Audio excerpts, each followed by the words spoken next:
You guys must be wondering, what are these two organizations, Heartfulness and group of transcendental meditators led under the leadership of Sri Tony Nader after Maharshi's passing away, are doing together. Often, organizations are poles apart. We have seen religions that are meant to reconnect, often divides us. We remain 1 inch higher than the other. But this clarion call of unity was heard by transcendental meditators led by Sri Tony Nadarji. And we had the first group interaction at Kanha Shanti Vanam, where almost 10,000 meditators from worldwide assembled, and they were all from transcendental meditations. We, as a host at Heartfulness, came together and made that seminar successful. Later on, the idea came across that why not unite many spiritual organizations? Let's work together for peace. We can fight all we want with differences of opinions, philosophical idealisms, but let's find a common cause why we all exist, why each philosophical system was developed in the first place. The main cause, peace and harmony, happiness. If we cannot, as individual organization, nurture to our satsangis, who else will? Who else can? So it is our esteemed responsibility, it's a privilege, and if we don't come together, then God help us. We can never be like a drop in the ocean. We will never be able to have yoga as defined as Jat Jyoti yoga. Forget about the union with the ultimate, since you are not able to have union with your brothers and sisters. It will be denied. And especially, if an ordinary person commits a crime, there should be a certain level of punishment. But if the Prime Minister or the Supreme Court judges commits the murderous acts, then you should set aside a special punishment for them. They deserve a greater punishment than the common person. Why am I saying this? So-called religious leaders and so-called spiritual leaders, instead of becoming udyogis and business people, come and unite. If you keep dividing, it is the biggest sin you will be perpetuating on this planet, and karmas are inexorable. Whatsoever you do, it will boomerang. So especially the spiritual leaders has to be more careful. Must make sure that satsangis are not polarized against each other. I now request Sri Tony Nadarji to share his wise words.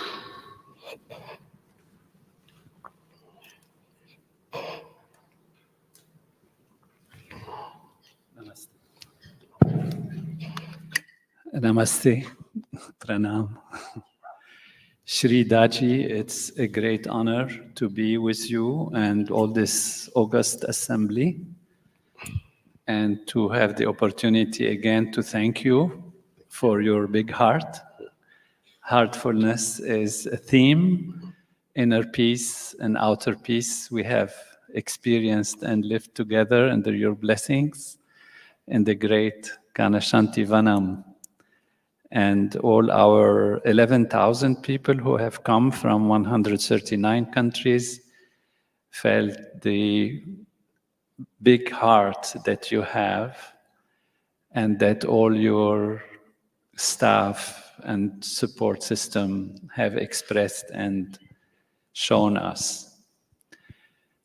Today, it's very important to highlight the unity of life, as Daaji beautifully highlights and calls upon all leaders of the world to understand, and that from a scientific perspective, not just a belief level. I have grown in the Middle East. I was born in Lebanon, wanted to understand life with great hopes. And suddenly a civil war emerged between different factions that believe in different things on the surface, that feel they belong to different maybe ethnicities, and that exploded into a catastrophic war. In my medical training, I had to face in the emergency room and the hospital something we can't even describe. It's much more than what you see in movies during war conditions and situations, day after day. And one wonders what makes the humans go in that direction? What makes us think of the differences and forget the unity value? At the same time, I learned transcendental meditation, and it gave me strength and power to be established in the self, in my own consciousness, my own being, and to face all these unbelievably challenging situations on the surface value. But questions remained of why people do that and what can we do about it. And today in our world, the same question is actually being asked on a more global level. And basically, simply what is needed is for the tree to realize it's one tree and it's nourished by the same roots, even though their flowers can be different, the branches have different qualities, the trunk is more hard, the petals are more soft, the fruits have their own quality, yet it's one tree. Our body is one body. We have a heart that pumps blood. There is part of it that's oxygenated, part of it is not oxygenated. We have parts that digest things. We have parts that collect things and store them. And all of these parts work together as wholeness because of the sense of unity. We are one individual. The right hand doesn't fight with the left hand. The feet that walk are not angry with the hands that grab things and do things. And like this, our world is actually one reality. And when we see it from the surface value of different aspects, different ethnicities, different qualities of life, and focus on those surface values, we forget the wholeness that underlies that totality. And we start fighting on the surface level. But this is just intellectual thinking, and we all know it, and we can discuss it, and there are many people who proclaim it on the surface level. What is missing is to know it on the deep level of our being. And that is what meditation brings. And it brings that not only on the mind level, on the intellectual level, on the thinking level, analytical level, but on the level of direct experience. When we go beyond the surface levels of our layers of existence, there are the koshas, the different layers that make us physical, mental, intellectual. And then we reach that there is something deeper that we transcend, that allows us to transcend to that value of pure being, pure consciousness, which is what we really truly are. Then inherently we realize that we are the sap that nourishes the tree. We are not just one aspect. We are that wholeness that allows all diversity to grow and prosper and be successful on its own level, yet we are that one reality. And that is the beautiful thing I see in the ancient traditions, such as the Vedic tradition, where it is said, Vasudhaiva Kutumbakam, the world is my family.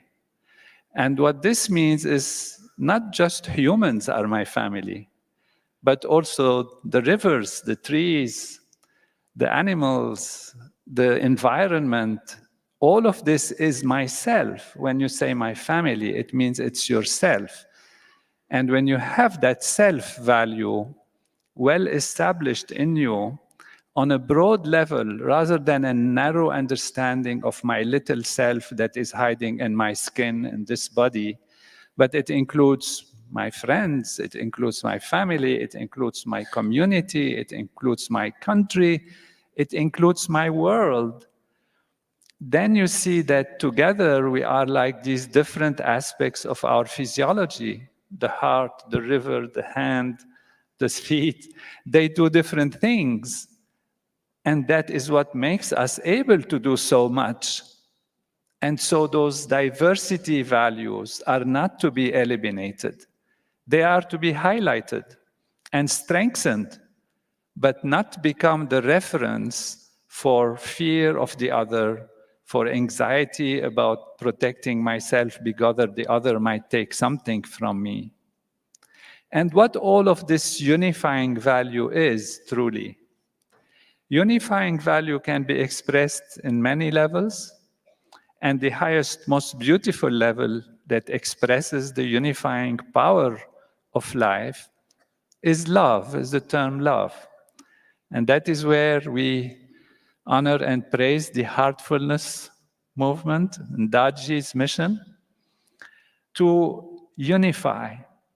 The heart is what puts together what the intellect discriminates. Both values are important. You have to be clear where you're going. You have to find your way. You have to know this way is not right, this way is right. The intellect is needed. But when you see that all paths lead to ultimately the one absolute reality of the being, of the self, of wholeness, and the meaning of life, then you are not afraid that somebody can take a different path and you can take a different path. You still love them because they are fulfilling something. You are fulfilling something. The liver is digesting or storing. The digestive tract is breaking down the components. They seem to be doing two different things, yet they love each other because they are one, the sense of oneness. So where is that ultimate oneness? That ultimate oneness is in consciousness, in awareness. That is where everything gets unified. And more today, science is discovering and highlighting the importance of consciousness, and that consciousness is primary. And this is where meditation techniques, I'm most familiar with the transcendental meditation technique that has been proven through thousands of scientific research, studies, and analysis to really lead to that improvement on the physical outer level, so better performance, greater creativity, improved behavior, and even improved social situation, where a few people practicing meditation together, as we have done in Kanha Shanti, together from 139 countries, create an effect. And we are studying these effects on society. And there have been hundreds of scientific research studies showing that it can lead to reduction in crime, reduction in accidents of the road, reduction in hospital admissions. So consciousness and meditation, even though it draws us inward, it has a very powerful effect on all outer aspects. It's like watering the roots of the tree, nourishing the sap, and then all aspects of the tree are nourished. And we have had this experience in a wonderful way at Kanha Shanti. It was a real joy to meet and be with all those who are working there. And then again, under Daaji's guidance, the Mahotsav that collected all the spiritual leaders and looking for the important contribution from the East, from India, from the Vedic tradition, to make sure the world understands that the dimension of consciousness, the dimension of spirituality, is what will save our world. Being on the level of only physicality and materiality is going to lead to decision-making that is based on surface values, forgetting the roots of life, forgetting the source of the rivers of life. So if you forget the source, the river will dry. And the source is consciousness, is awareness, is pure being. And that is the glue, that is the supreme heartfulness, the supreme heart that unifies everything. And it's a joy to be with all of you and to pay our homage and honor to Sri Daaji and all of those organizing this event and all events, so that we can raise consciousness about the importance of spirituality in a true sense, not necessarily religion, although religion can be very spiritual, but spirituality in a scientific way. And today, science has enough knowledge, enough study and expertise that it can show us that actually consciousness, which is pure spirituality, is primary, and that matter emerges from that field. I have been guided by my teacher, Maharishi Mahesh Yogi, to pursue this knowledge, and I have written a book that is called Consciousness is All There Is, which describes how truly Advaita Vedanta, truly supreme spirituality, is the essence of existence, and it's a very practical aspect that can make life better on the surface level, on the physical level, on the material level, as well as maintain that supreme unity so that diversity can flourish, but on the grounds of pure unity, and make our world a heavenly place, as is called in the Vedic tradition, Ram Raj, the kingdom of wholeness, of fullness, of totality, where everyone lives in peace with each other, independent of their traditions, belief systems, walks of life. And that is full unification, which is full heartfulness. And it's a great joy to be with you. Thank you for having me.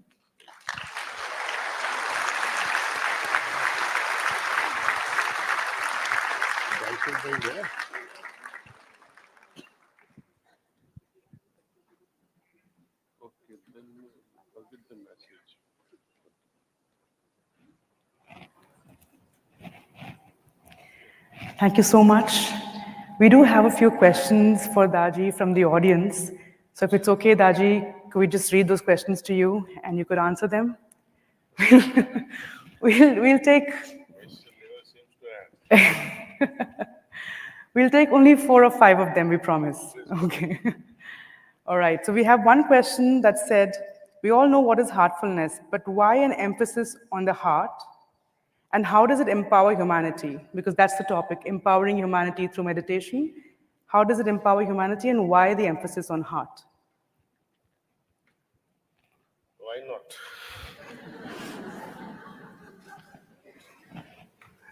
When you fall in love with someone, isn't it the most beautiful thing? And who inspired you to fall in love? Your brain? It's your heart. Whenever we describe an individual, we say it's such a lovely person, has a good heart, soft heart. Oh, he's just such an arrogant bee, we say, right? His heart is like a stone, cruel hearted, divine heart, motherly heart. So the quality of an individual is ascribed by the heart, very rarely to the mind. The great research is done by HeartMath solution also says, even before the mind perceives, heart perceives it before. It has a greater electromagnetic field than the brain itself. It has its own nervous system. What I'd like to bring to your attention, since Sri Tony Nader was mentioning on consciousness, what is consciousness after all? Simply put, it is degree of awareness, and to that extent, degree of unawareness plus ability to respond appropriately. This is my latest understanding. Because through my consciousness, I can perceive things perhaps. For example, maybe my wife is having a headache. I'm able to perceive it even when she doesn't speak about it. Is it enough? How should I respond when I know someone is sick? Someone is in need. How should I respond? That is consciousness. Not only to perceive, but to appropriately respond. You, husband and wife, fighting like hell in your bedroom, and suddenly your 3-year-old comes with a pacifier, mommy, mommy, mommy, he walks in as if nothing is happening. Would you still continue to fight, and you'll have to withdraw abruptly and say, oh, honey, settle down. That is consciousness, ability to respond properly.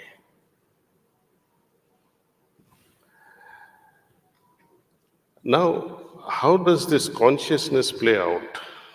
It is somehow affected by our thinking apparatus, we call manas, also by our intellect, and also by ego. These three things mainly affect our consciousness. When consciousness evolves, what becomes of these three? The mind, for example, what happens to my thinking apparatus? I must shift as I evolve, or it just happens that thinking results in feeling, perceiving. So evolved person does not think the way the other evolved person, less evolved person would. They feel it.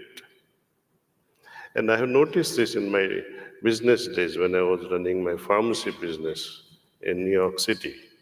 Often you would have so many problems, government related, so many other things anyway. But when you are morose and thinking about the problems for days together, a wife, your mother, sisters, they are, what's wrong with you? And after 2 months of getting through that hell, you ascribe the problem and say, oh, you start talking. And your mother comes up with a solution before you even finish the problem. It makes you wonder how in the world she did it. We as men are cerebral. Women They speak, they feel from the heart and response. So on an evolutionary scale, women are far advanced, but unfortunately they are claiming equal rights.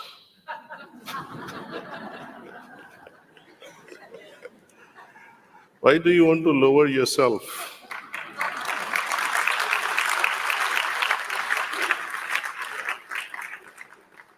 And I really mean it from all my heart. You have the greatest ability to perceive, to feel before person even finish a sentence. Just by looking at a face, you know whether this person is,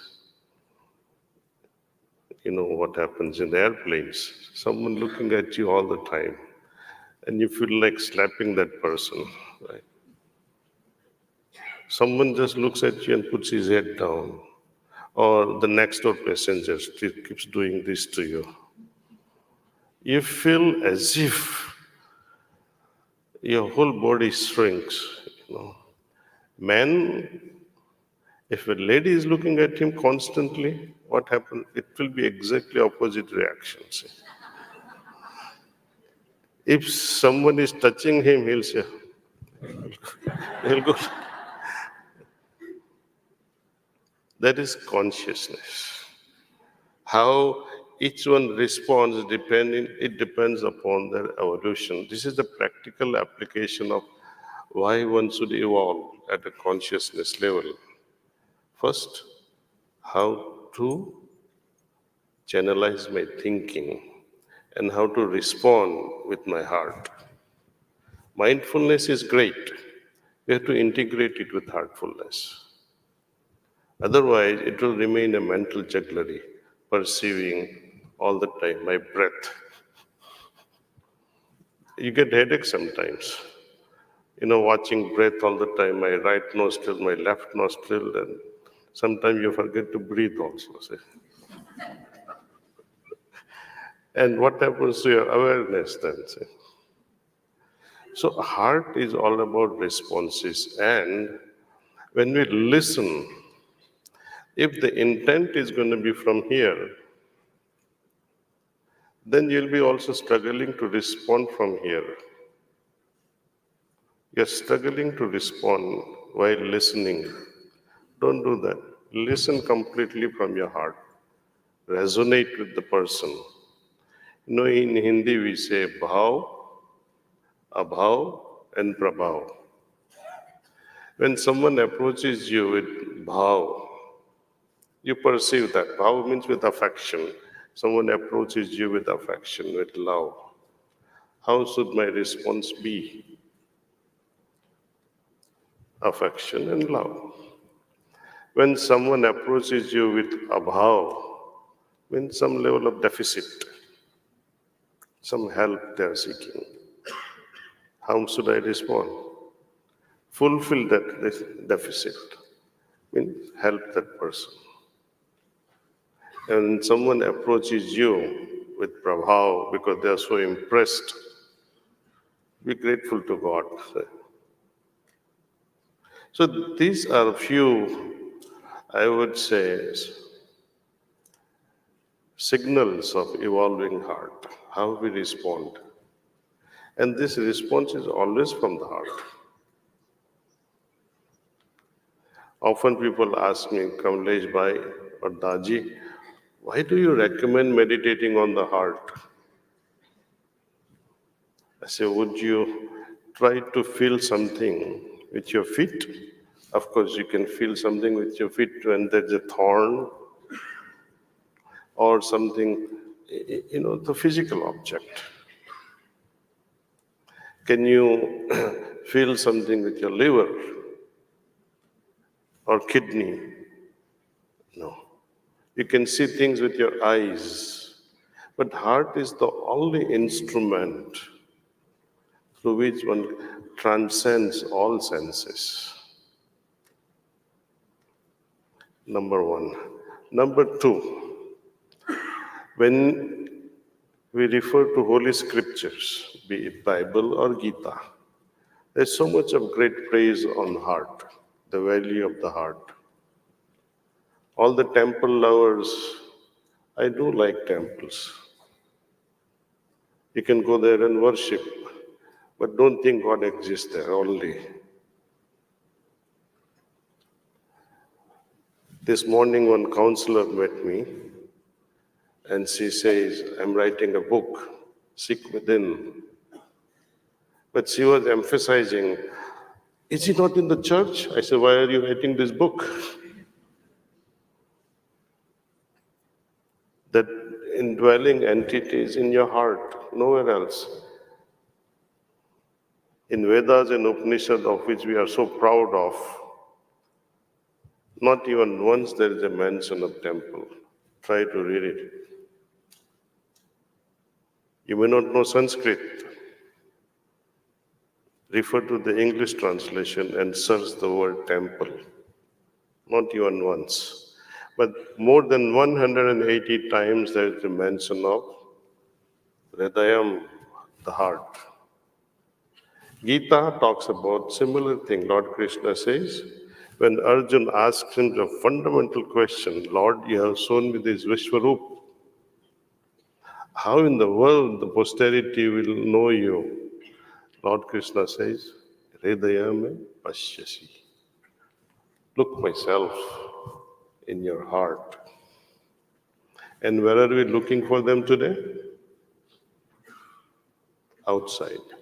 When the direction is wrong, how in the world will you perceive the presence of the Lord?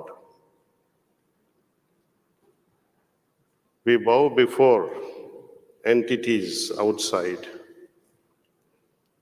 Those are objects, not the subject. Subject is within, Atman is within. Again, I had to explain the counselor through a storytelling today. I asked her, how old are you? She says, I'm so and so. Do you have a kid? Do you have children? She said, no, I'm yet to get married. So I advised her, get married fast. I said, this is just an example that when a mother delivers a child, baby begins to cry as soon as the baby arrives. And despite of the agony and the pain mother had gone through, she begins to smile. There's such a sweet smile on her face, despite of pain, hearing the sound of those cries of the baby. She feels happy. If baby was not crying, then the doctors and nurses would run frantically all around, tilt the baby upside down and tap it on the back. So baby begins to breathe, heart is stimulated. Even then the baby does not cry, then mommy has to cry. The whole family will be disappointed. What does this show? Is your soul inside you or outside you? Is there within me ever since my birth, and it will continue to be. Have you ever even once said thank you? We say thanks to the doctors. Thanks to someone who gave you a toilet paper. For lousy things we say thanks. But the one who gives you life, you're silent. You don't even recognize that such a divine entity has imprisoned himself within your heart, and you can't even say thanks. And that entity is nowhere else but only in your heart. Prove me wrong. So that's why meditation on the heart. And if we keep collecting the garbage, emotional garbage, and keep throwing it on the heart, it's like throwing the garbage into Hindu temples, and you see what happens, there'll be riots. Or throw some rubbish things in a mosque, there'll be riots. But we go on happily collecting garbage in our heart and we sleep blissfully. How in the world that Lord within you is going to give you positive signals? You want to have cosmic consciousness. But your individual consciousness is so much suffering. If you want to become one with the divine, my individual consciousness, which is a drop in the ocean, has to jump into the cosmic consciousness, ocean of consciousness, and become one. Otherwise, we remain as a little island, separated from rest of the cosmic world. Purpose of yoga is only this, merging of this little drop in the ocean. And that's that. Afterward, no drop is left behind to say, I have become the ocean. So if any guru comes to you and say, I am the ocean, run away. They will drown you. I'm telling you, because there are many. There are gurus or yogis who has, I say they have become udyogis, business people. You sit in the front line, 1,000 pounds. Last, 60 pounds. And they'll feel proud. Oh, I gave 1,000 pounds and I sat nearby and I took a selfie with him. This is all whitewashing your guilt, your pride. And be careful of religion. They thrive only on two things. They give you temptation of heaven and instill you the fear of hell. They're only psychological states. You follow the cosmic law, you'll be in heaven. You keep your heart pure and simple, God will descend. He's already there. But He will intensify His presence so much that you will be at bliss. It becomes heaven. You don't have to go to heaven. Heaven is here, where God resides. What else can it be?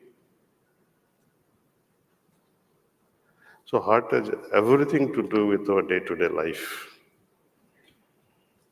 That entity, my friends, remember, is God within. Don't look for Him outside. Wrong direction, make a U-turn.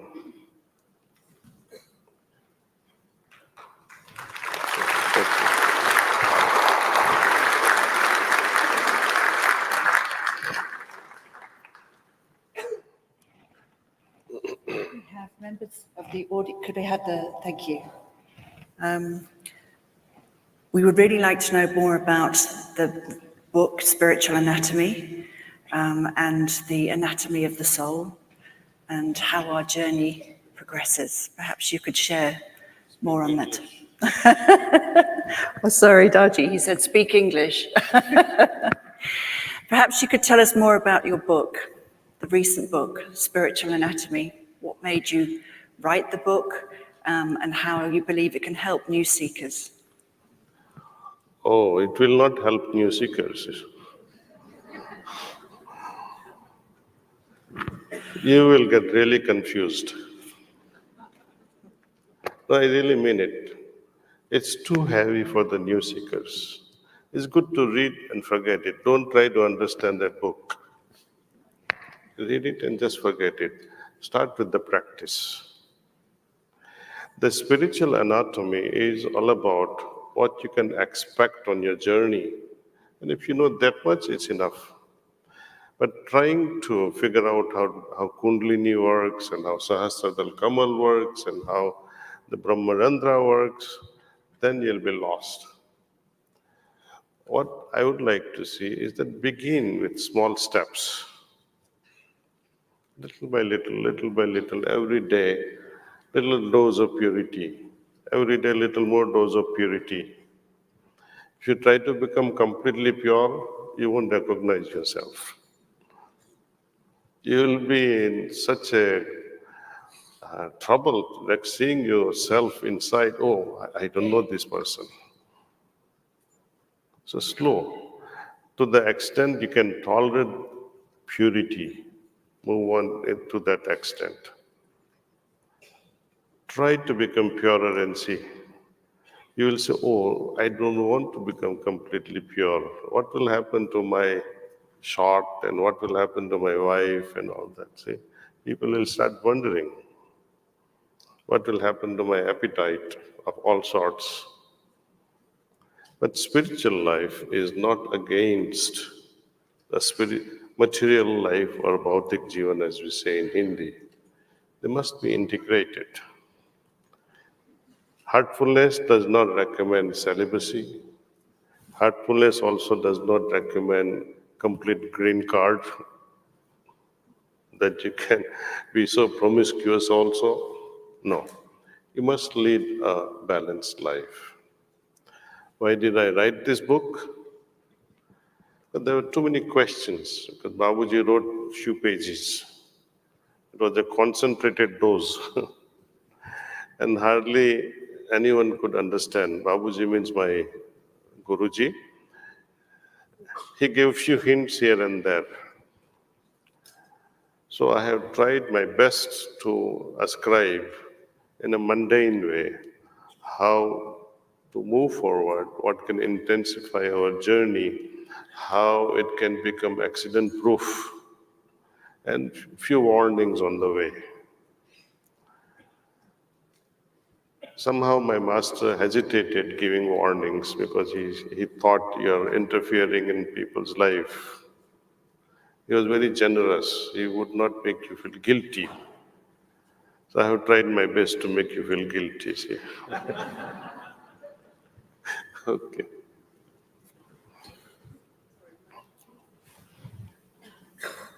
Thank you.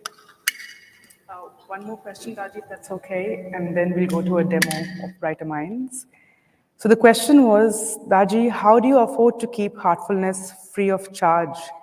Why is it free of charge? And how does the Heartfulness support its practitioners and trainers from around the world by keeping it free of charge? Basically, the question is around how does Heartfulness afford this? Why is Heartfulness for free? Yeah. Don't think it's for free. You pay it with your life. My master was very cunning in that sense. He said, there are no charges. But then what happens afterward? You love the system so much that you become his. You become part and parcel of the whole thing. What is mine is his, and what is his is also mine. See, this game happens. But his firm belief was that don't make a business out of Brahma Vidya. When someone gave $50 note, in 70s, early 70s, and many of you who are NRIs would know that whenever you had to come out of India before 1980, the government would not allow you to carry more than $20.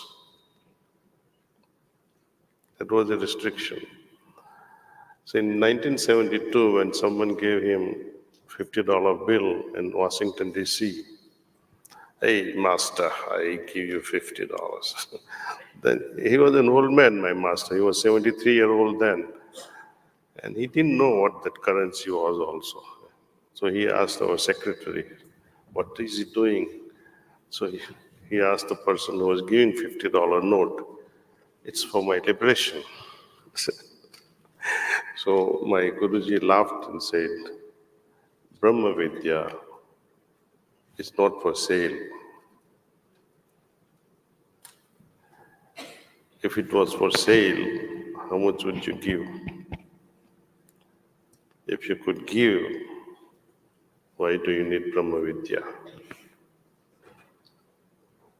So this is an ancient promise that for this Brahma Vidya, it should be free.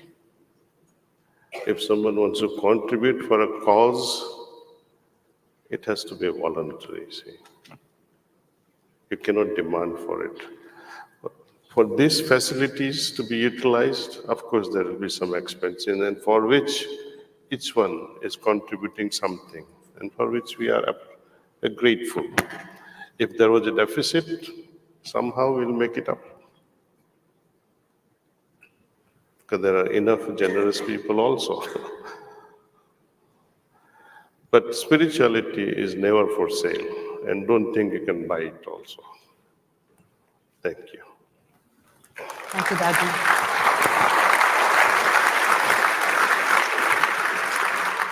Thank you so much, Daaji. Thank you so much, Dr. Tony Nadar. We now have a demo of Brighter Minds, but before we do that, Daaji, could you explain a little bit about what is Brighter Minds to the audience who are new here, new seekers? We have a demo, and maybe you talk a little bit about it. Children should explain what this Brighter Mind is. I'm tired now. So. Come. Come, Kapil. Sweet.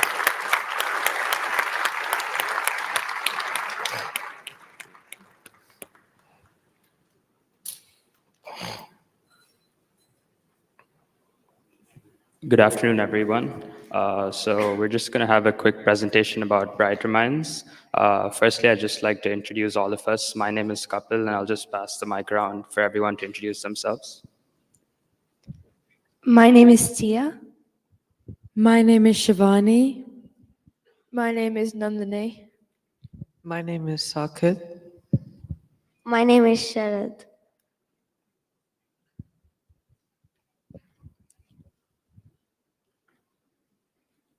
So Brighter Minds is actually a cognitive program typically for ages between 5 and 15. What we try and do over here is we try and integrate the left and the right brain and create a sync between both these brains. We have many avenues that we use. There's something called the alpha wave music, which is one of the most important aspects of it. It's a flute raga with alpha nodes embedded within them. We also have a few other things such as heartfulness relaxation. We have brain gym exercises, which we're about to present to you. We have breathing exercises, and all of them come together, culminate to show us something that we're about to see right now. I'll just pass it on to Shivani and Nandini to show us some exercises that we'd invite all of you to try with us.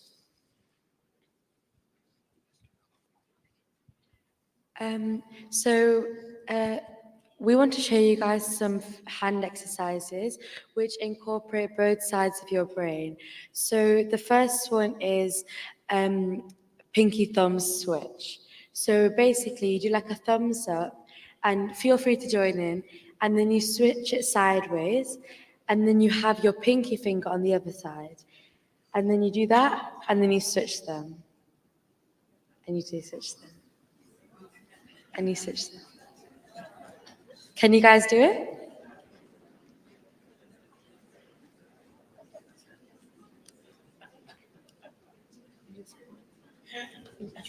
Okay. The second exercise, which you can also join in, is where you hold your index and middle finger on one hand and your middle and ring finger on the other hand, and just switch them again.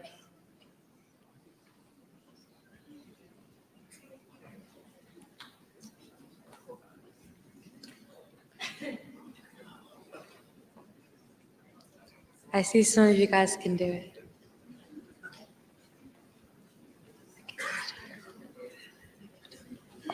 Yeah, thank you. I know it's very hard to start off, but with practice, eventually all of us can do it. We couldn't do it in the start as well, in the start of the classes, and it just took some practice. And yeah, so as a part of this, this is one of the aspects of Brighter Minds that really helped us. It actually helps us do many things, and we're about to show you one aspect of it, which is a very tangible for everyone to see. And I'd invite Nandini and Shivani to just start. Yeah, you can go ahead. Someone from the front asked that military dress to try it out. Yeah. Someone should come, anyone come volunteer. Yes. Upstage, please.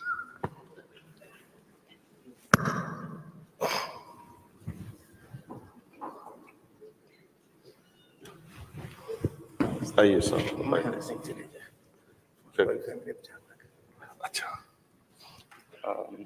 Sir, we just ask you to try this blindfold and just tell us if you can see anything from below. So just try it on yourself, see if you can see. On the You glasses? can just tie it. Yeah, that's on your nose bit. You can just tie it. Okay, we'll do it. So she'll just tie it for you if that's okay. Just to see blindfolds are transparent or not, say.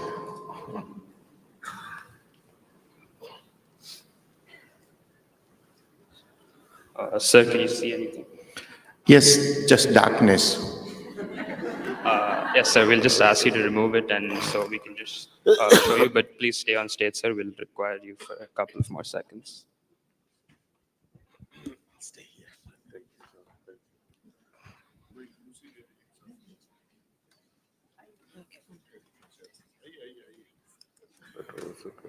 Let him see. Better, sir. You want him to, if you mind coming to this side a bit, please. You can pick the ball. Sir. Actually, you had Sharad and give her one. Sharad, if you can come here, please. Can I keep? Yeah. Tie your blindfold. Turn that way.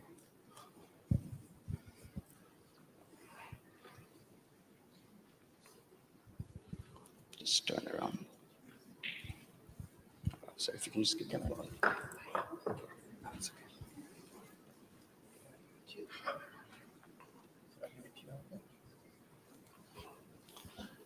okay. So you might be wondering what they're doing. They're actually trying and feeling the color of the ball, which I know sounds very counterintuitive, but there's actually a science behind this.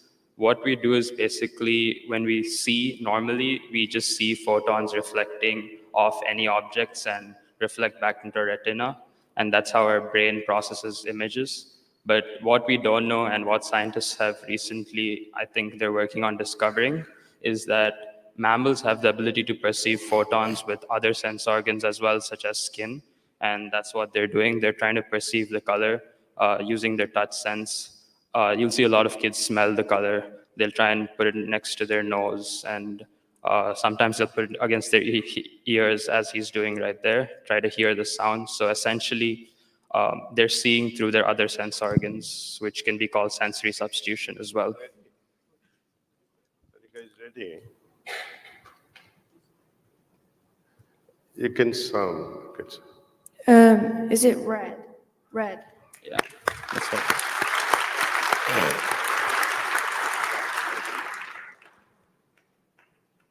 Is it blue? You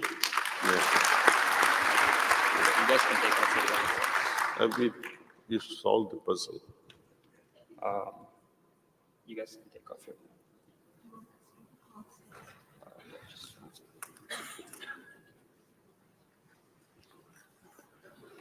Puzzle. Yes. Sir, I'd invite you to shuffle this cube. Sorry. Remind me, like, you understand?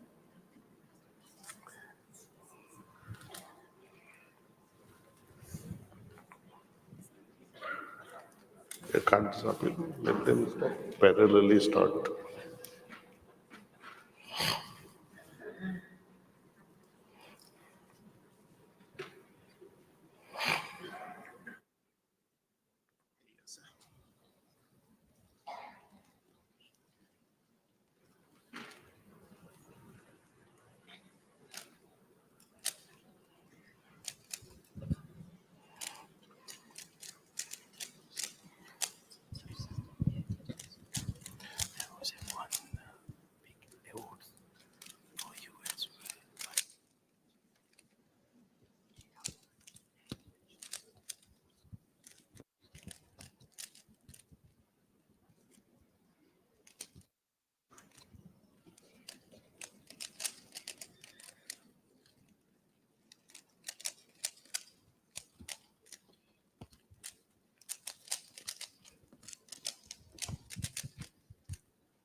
So we've given Shivani one of the cards from a random deck.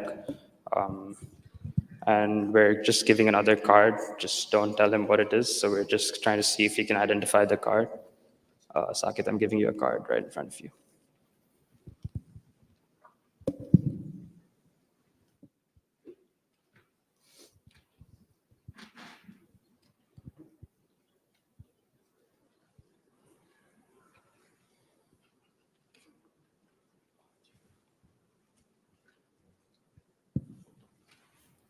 Close your eyes. You can read. Just got to read. The other girl, she said she wants to read. This thing. Okay. Do you mind putting your blindfold?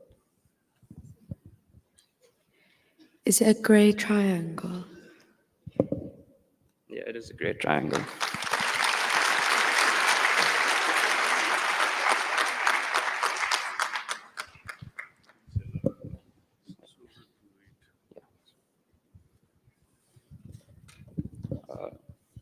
So we've actually asked Sir to give something. He's written down something over here for all of us, and we're just going to give it to Tia for us to identify what it is. Here. Is it a 2 with the background color purple? Can you say that again? A 2 with the purple as a background color. Yeah, it is.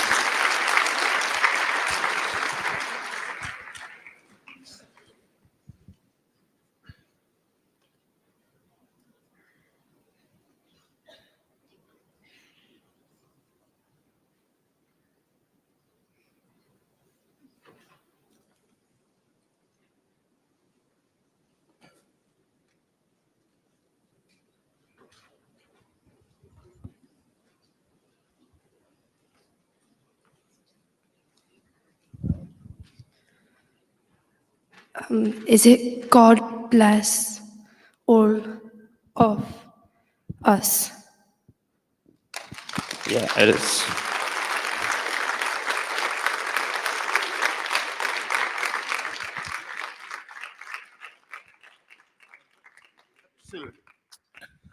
I tell you, I've been given a chance to say, write something, and I don't know what to do there, but we are very thankful. And I wrote, God bless all of us, and it was perfectly right. Thank you. Such a marvelous. Thank you.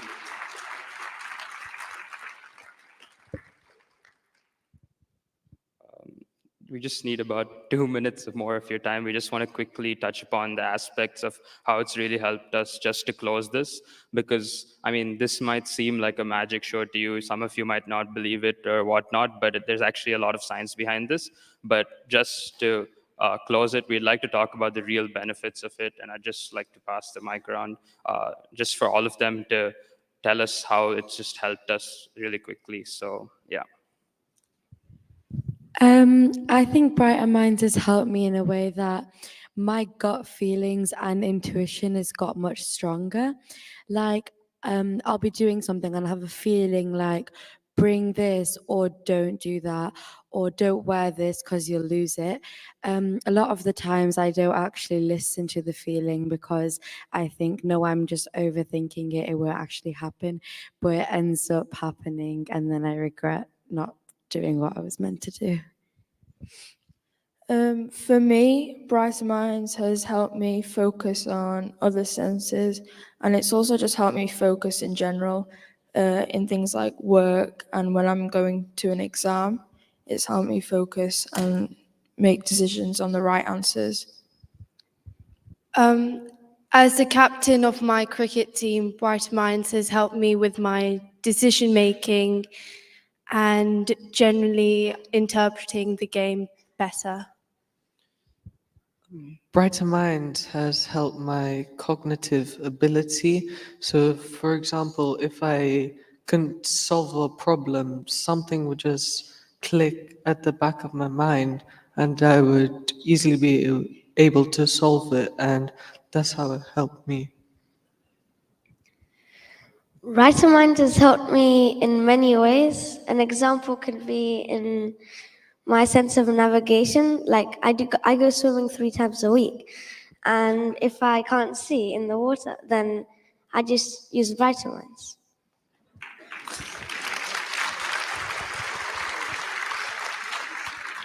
Yeah, so to sum it all up, I think it's just helped us in daily life things. For me, it's helped a lot in self-confidence. I don't think I'd be here talking to all of you with this much confidence.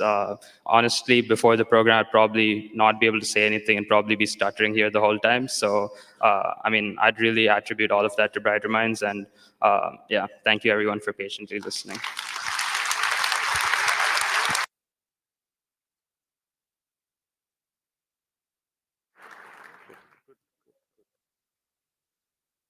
You did very well.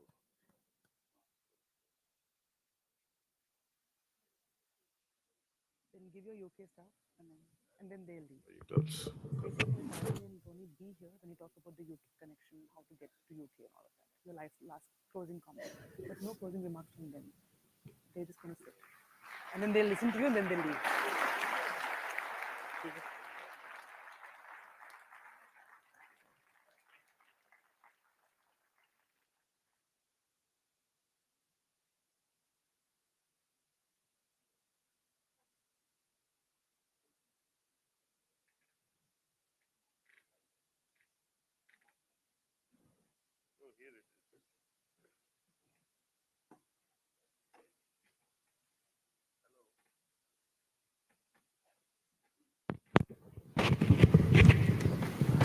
you know, earlier we were talking about Brahma Vidya is free. But this blindfold Vidya is not. If you want your child to be trained, you contact our preceptors or volunteers here, they'll guide you how to go about it. Thank you.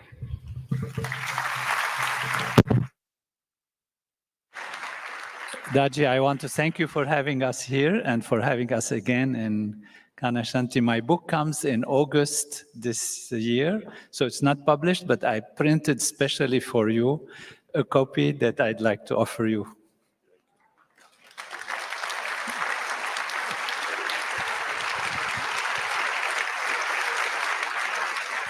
Thank you.